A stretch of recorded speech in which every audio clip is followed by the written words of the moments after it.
When you get the bag, you're going to fuck it up. You're going to fuck it up once. Just make sure you don't fuck it up no more. That's the thing. All right. Have fun, be smart. You're going to go get you some shit. You deserve it. You know what I mean? You work hard. You want to look around and see the fruits of your life. You want to see, like when I'm in my house and I'm chilling in my shit, to this day, I'm looking around like, nigga, this where this shit going to. When I hop in my whip, this where it's going to. When I ride my motorcycle down through Atlanta, nigga, this where this shit going to. I feel good. It make me want to keep working hard so I continue to do the things that I want to do. I always say I got one of the best hip hop stories in hip hop history.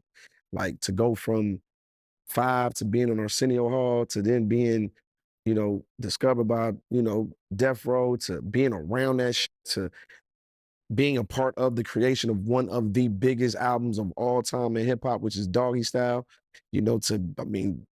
really being there and being a part of the process, being in the studio with Dre, being in the studio with Snoop, staying at the La Manchos Hotel and, right there in LA. And it was just an experience, man. It was just, a moment in life that, it was golden. I remember Busta Rhymes telling me when we was on Cash Money together, he was like, man, you like a fucking hip hop alien, dog. Like you're like not even fair. You're like a cheat code. Like it's crazy. You start as a kid, your teenage years, then your 20s, then like you've seen every era of this shit, you know what I mean? And it's dope to look back and to be able to say, I was a part of that and I was there for that. So it's a blessing. Tell me a little bit more about the role you played in this genius and devilish plan So yeah. to avenge, for revenge, because he was out for Yeah, revenge. that was his way of getting big back immediately. He was like, he gonna fuck with his bitches. And, he was like, Kim, and I was like,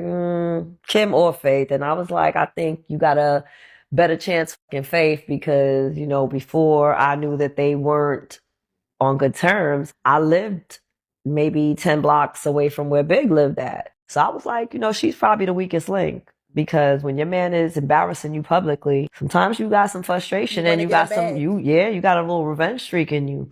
So I was like, I think, you might want to go after her instead of Little Kim because I feel like she's more loyal or more of a rider to him. And then when he got out, as fate would have it, very soon he bumped into her. And after he fucked her,